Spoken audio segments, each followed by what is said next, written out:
कातिल मधुमक्खियों के झुंड के हमले से लेकर एक एक्टिव ज्वालामुखी में गिरने तक पेश है नामुमकिन हादसों से बच निकलने वाले सबसे भाग्यशाली लोग।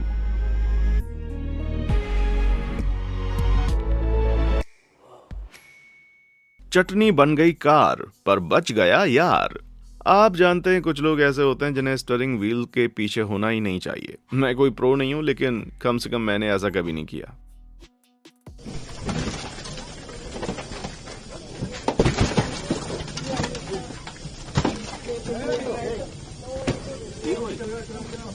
Sí, está vivo, está vivo.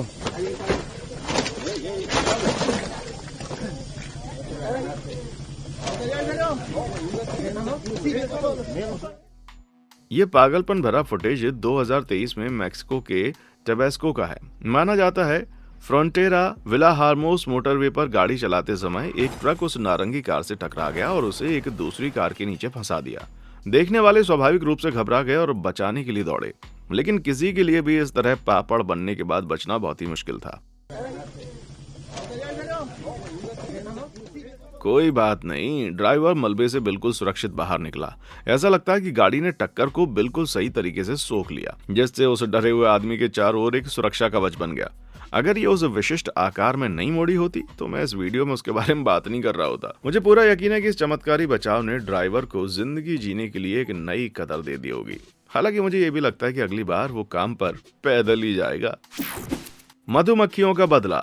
मधुमक्खियां दोस्त हैं, हमें उनकी जितनी हो सके रक्षा करनी चाहिए, लेकिन जब बात कातिल मधुमक्खियों की आती है तो हम उनमें से हैं जिन्हें सुरक्षा की जरूरत है। वे पश्चिमी मधुमक्खी की कहीं ज्यादा आक्रामक हाइब्रिड प्रजाति हैं जो आपके लिए गंभीर मुसीबत पैदा करने में सक्षम है। 2023 में 81 वर्षीय ओक्लाहोमा के निवासी कार्ल आमोस का इन शातिर खलनायकों से एक दुर्भाग्यपूर्ण सामना हुआ। देखिए, आमोस अपने घर के सामने लॉन में घास काट रहे थे जब उन पर कुछ मधुमक्खियों ने हमला कर दिया। थोड़े परेशान होकर वो पोर्च की ओर चले गए ताकि कुछ बग स्प्रे ला सके, लेकिन ये कोई मामूली मधुमक्खियां नहीं थीं।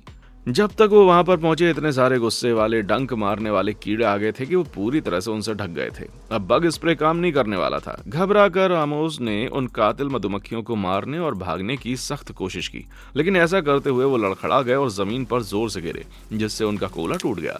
हिलने डुलने में असमर्थ और बेइंतहा दर्द में उन्हें वहीं लेटे रहने के लिए मजबूर होना पड़ा, क्योंकि ज्यादा से ज्यादा मधुमक्खियां उनके ऊपर रेंग रही थीं और उनके चेहरे सहित शरीर के हर हिस्से पर डंक मार रही थीं। हालत इतनी खराब हो गई कि कार्ल उन रोएदार शरीर के ढेर में देख भी नहीं पा रहे थे। शुक्र है पास की कुछ कंस्ट्रक्शन वर्कर्स अपने लंच ब्रेक से लौट रहे थे। उन्होंने भयानक मंजर देख लिया। वो दौड़े और इमरजेंसी सर्विसेज को कॉल कर दिया, जो जल्दी ही पानी के पाइप्स के साथ पहुंची और मधुमक्खियों पर पानी की बौछार करके उनको भगा दिया। मैं इस बेचारे आमोस की राहत की कल्पना भी नहीं कर सकता। हमले की क्रूर प्रकृति, आदमी की ज्यादा उम्र और टूटे कूल्हे की अतिरिक्त परेशानी के बावजूद काल के पूरी तरह ठीक होने की उम्मीद है। ये सब उन मिलनसार कंस्ट्रक्शन वर्कर्स की बदौलत है जिन्होंने उसको ढूंढ लिया। कौन जानता है कि अगर वो ना होते तो क्या होता। बर्फ की कब्र। देखो यार, मैं सिर्फ एक बार स्कीइंग कर रहा था और उसके बाद हुई तबाही के बाद मैंने इसे दोबारा कभी नहीं किया। भाई लोग, मैं इस घटना को विस्तार से नहीं बताऊंगा, ये बहुत ही खतरनाक हो सकता है। फ्रांसिस जुबेर 2023 में वॉशिंगटन के माउंट बेकर स्की क्षेत्र में स्कीइंग कर रहे थे जब उन्होंने कुछ ऐसा देखा जिससे उनकी धड़कन रुक गई।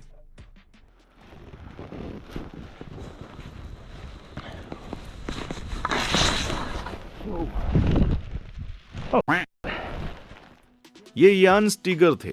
वो फ्रांसिस के ठीक आगे स्नोबोर्डिंग कर रहे थे जब आपदा आ गई। वो बर्फ के एक ढीले हिस्से पर फिसल गए और उसके माध्यम से नीचे गिर गए, उल्टे फंस गए, दफन हो गए। असल में बर्फीले इलाकों में पेड़ के ठीक नीचे की जमीन पर कवर की वजह से बर्फ आ जाती है। ये ढीली बर्फ का एक क्षेत्र बनता है जो इनमें गिरने वाले लोगों के लिए जानलेवा हो सकता है। न केवल आप फंस जाते हैं, बल्कि आपके चारों ओर की बर्फ हवा को आपके फेफड़ों तक पहुंचने से रोकती है, आपको एक घातक टाइमर पर सेट कर देती है, जिससे ज्यादा लोग बच नहीं पाते। वास्तव में यान के करीबी दोस्त का ठीक उसी स्थिति में कुछ महीने पहले निधन हो गया था। जैसे ही वो बर्फ के नीचे लेटा था, पूरी तरह से हिलने में असमर्थ और ऑक्सीजन तेजी से खत्म हो रही थी। यान ने अपने दिवंगत दोस्त, अपनी मंगेतर और अपनी आने वाली मौत के बारे में सोच लिया। वो जानता था कि उसके पास मरने तक लगभग 15 मिनट हैं और उसे वहां 5 मिनट हो चुके थे। लेकिन किस्मत से फ्रांसिस ने उसके स्नोबोर्ड को बर्फ से बाहर निकलते हुए देख लिया था और वो ऐसा होने नहीं देने वाला था।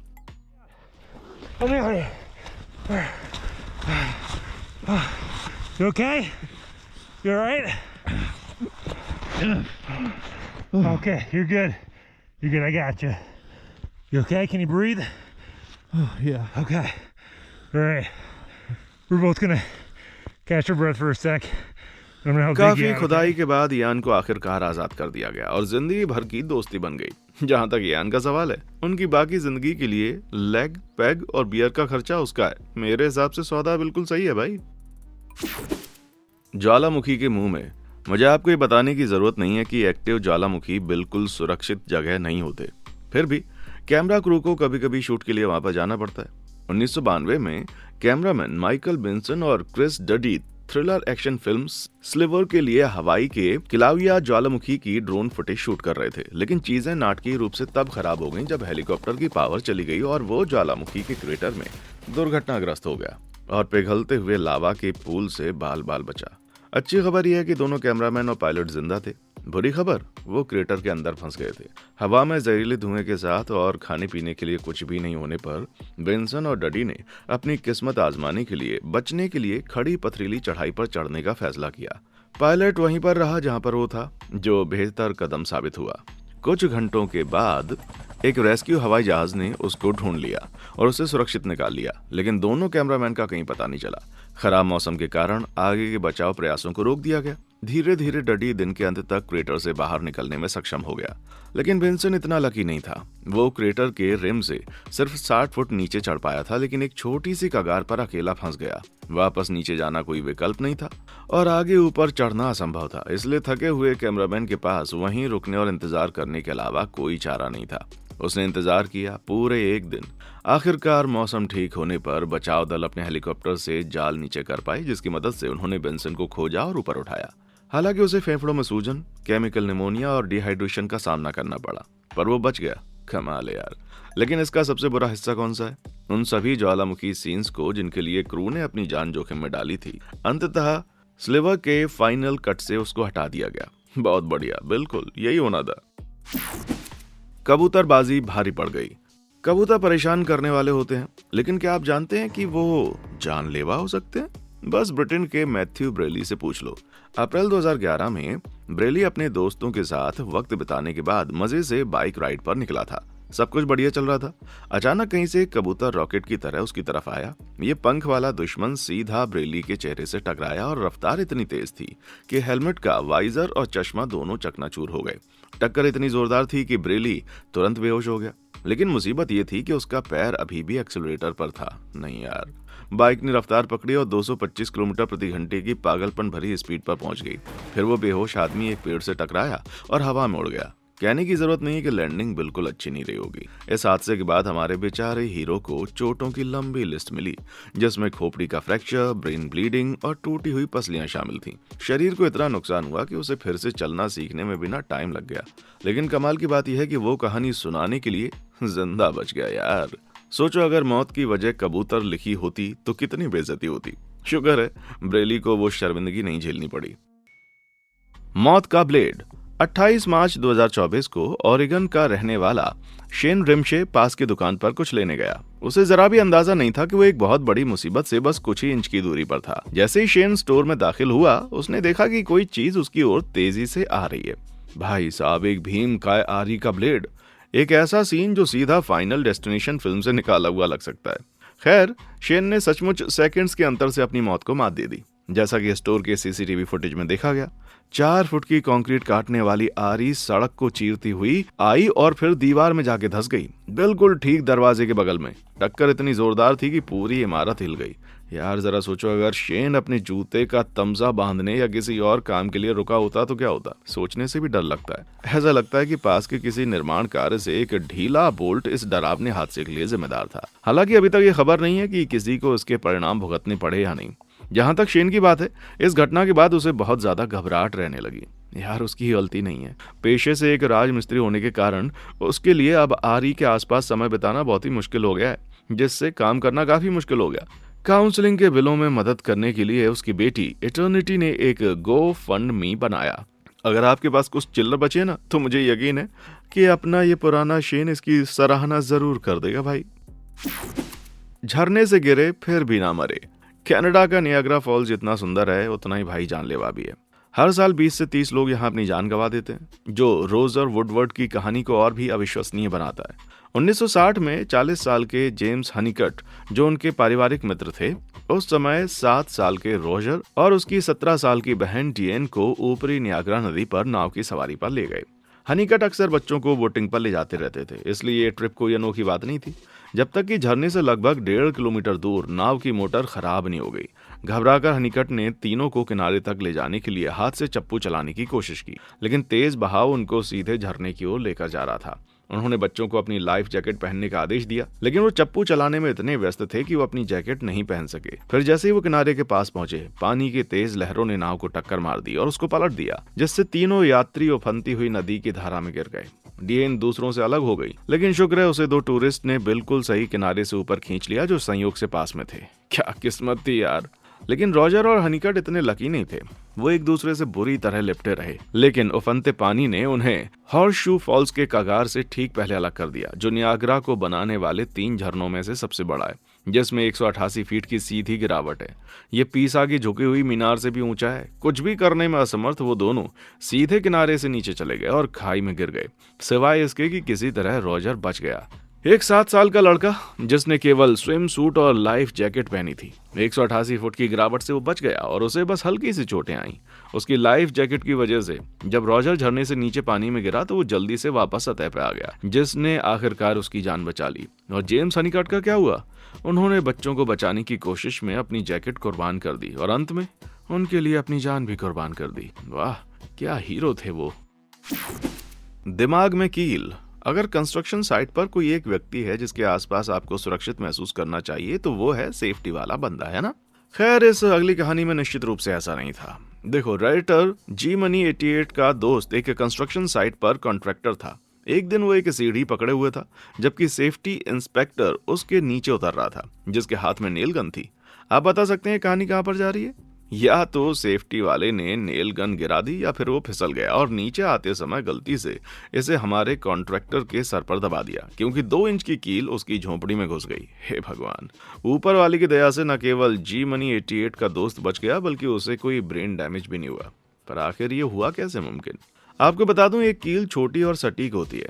यकीनन 2 इंच सुनने में खतरनाक लगता है, लेकिन कील की छोटी नोक और चौड़ाई का मतलब है ये व्यापक फ्रैक्चर पैदा किए बिना खोपड़ी के आर पार चली जाएगी। इसका मतलब ये भी है कि दिमाग का केवल एक छोटा सा हिस्सा ही असल में छिदेगा, साथ ही ये उतना दर्दनाक भी नहीं होगा। खोपड़ी में दर्द महसूस करने वाले कुछ रिसेप्टर्स होते हैं, जी हाँ, लेकिन दिमाग में बिल्कुल नहीं होते। इन सब बातों के बावजूद यह आदमी फिर भी बहुत लकी रहा। कील ने चमत्कारी रूप से दिमाग के सबसे महत्वपूर्ण हिस्सों को प्रभावित करने से बचा लिया और बंदा अपनी जिंदगी के साथ आगे बढ़ सका। यार, उस सेफ्टी वाले का क्या हुआ? खैर, मुझे लगता है उसके परिणाम इतने कम नहीं रहे होंगे। अगर आप हैरान होने के लिए एक सुरक्षित जगह की तलाश कर रहे हैं, तो भैया और मत देखो। हम कागज फड़फड़ाने की आवाज बिना किसी दुर्घटना के कई दिनों से सुन रहे हैं। क्यों ना लाइक और सब्सक्राइब कर लें, ताकि आप सुनिश्चित कर सकें कि आप इस तरह कोई और भी मजेदार वीडियो को कभी भी मिस ना करें। अब सर्वाइवल की कुछ और अविश्वसनीय कहानियों पर वापस चलते हैं। रस्सी टूटी, किस्मत नहीं। जैसा कि हम पहले ही मान चुके हैं, मैं डरपोक हूँ। मेरा एक्सट्रीम स्पोर्ट बस दस्ताने पहन के बॉलिंग करना है, तो कोई अपनी मर्जी से बंजी जंपिंग क्यों करेगा? ये मेरी समझ से बाहर है। यार, आप एरन लैंगवर्थी की कहानी को ले लो। उस समय 22 साल के ऑस्ट्रेलियाई ने 2014 में एडवेंचर की तलाश में जाम्बिया का ट्रिप लिया।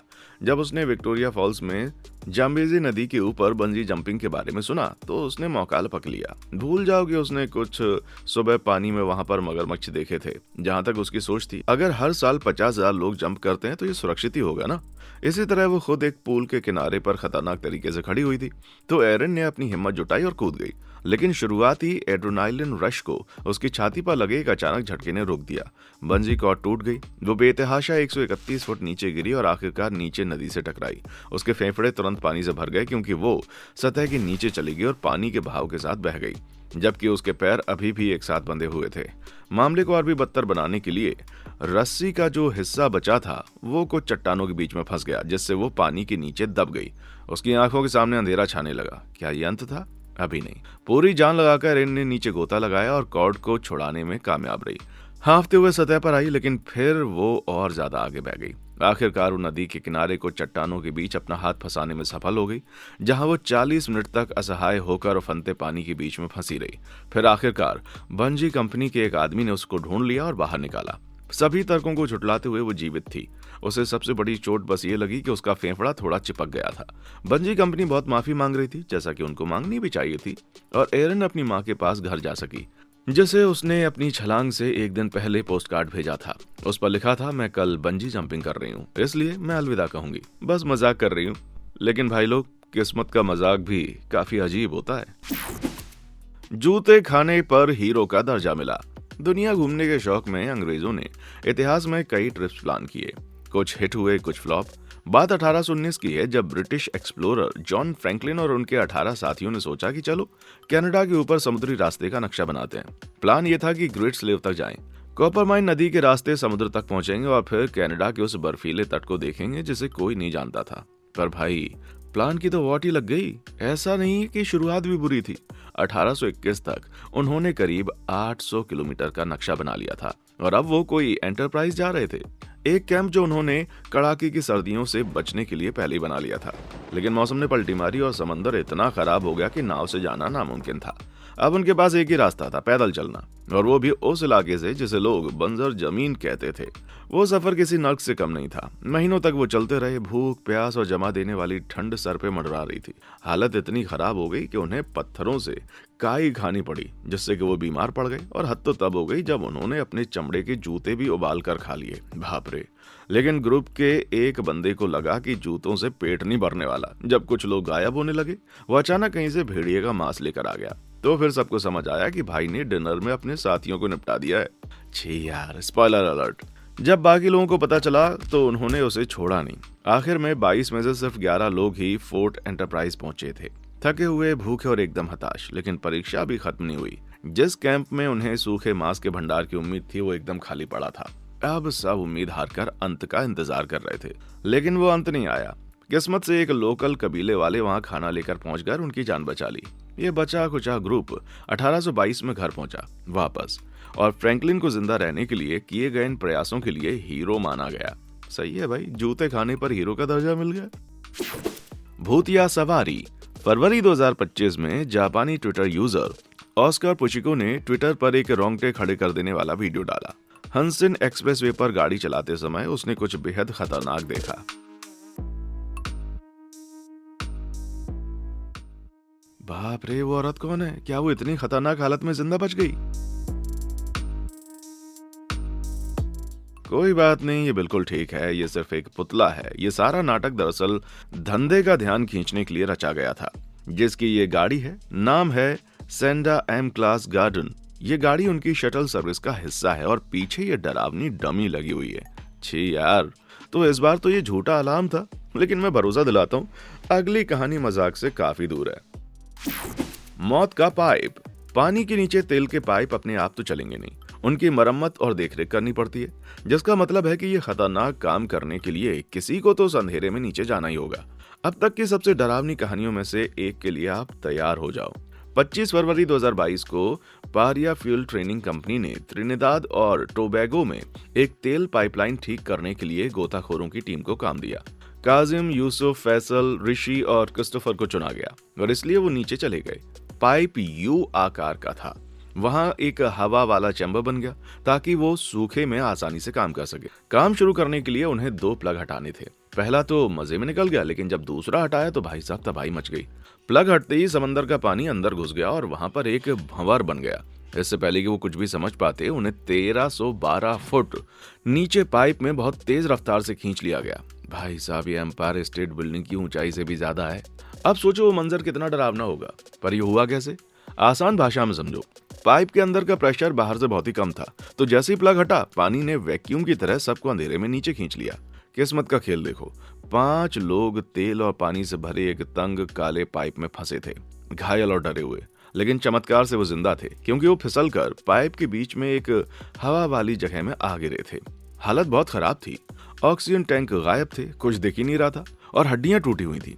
लेकिन वो जितना हो सके शांत रहे और फिर क्रिस्टोफर ने एक प्लान बनाया बचने के लिए। उन्हें वापस उसी रास्ते जाना था जहां से वो आए थे। अगर गलत रास्ता चुना तो आगे का रास्ता बंद और मौत पक्की। 50-50 चांस था, पर कोई और चारा नहीं था। वो एक दूसरे का हाथ पैर पकड़ के धीरे धीरे रेंगने लगे। सब ठीक लग रहा था जब तक क्रिस्टोफर ने एक भयानक चीज नहीं देखी। आगे का पाइप पूरा पानी और तेल से भरा था। पार करने के लिए उन्हें सांस रोककर तैरना पड़ता। रिस्क बहुत ज्यादा था और डर भी। ऋषि, काजिम और यूसुफ से ये हो नहीं पाया, तो क्रिस्टोफर और फैसल ने मदद लाने का वादा किया और उस खतरनाक पानी में कूद गए। वो तैरते रहे, जब सांस टूटने वाली थी तभी राहत मिली। एक और हवा वाली जगह, वहां एक ऑक्सीजन टैंक भरा पड़ा मिला। लेकिन अब फैसल की हिम्मत जवाब दे गई। वो बुरी तरह थक गया था, तो क्रिस्टोफर ने टैंक लिया और वो अकेले आगे बढ़ा। वो अंधेरे का सफर किसी नर्क से कम नहीं था, लेकिन वो डटा रहा। आखिरकार उसे पाइप का मोड़ महसूस हुआ। वो ऊपर की तरफ तैरा और सतह पे आ गया, लेकिन ऊपर अभी भी अंधेरा था। क्या वो गलत आ गए थे? उसने मदद के लिए चिल्लाया और किसी का ध्यान खींचने के लिए पास की एक चेन को पीटा, और भाई साहब, किसी ने उसको सुन भी लिया। पाइप खुला, रोशनी आई और उसे बाहर निकाल लिया गया। तमाम मुश्किलों के बाद वो जिंदा तो बच गए, पर उसके दोस्त इतने लकी नहीं थे। कंपनी ने बाकी लोगों को निकालने के लिए गोताखोरों को भेजने से मना कर दिया। वो बेचारे उस तंग सुरंग में दिनों तक फंसे रहे, जब तक कि वो उनकी कब्र नहीं बन गई। इस हादसे के बाद कानूनी लड़ाई चल रही है कि इसका जिम्मेदार कौन है। उम्मीद है सबको इंसाफ मिलेगा। कम से कम क्रिस्टोफर सही सलामत बाहर आ गया और अपने परिवार से मिल सका। ये तुम्हारे लिए है क्रिस्टोफर। उस बेहद दुखद नोट पर मुझे लगता है कि आज के लिए इतनी कहानियां काफी हैं। आपको कौन सी कहानी सबसे अविश्वसनीय लगी, मुझे नीचे कमेंट सेक्शन में आकर बताएं। और हाँ, मैं मिलूंगा आपको अगली वीडियो में। देखने के लिए शुक्रिया।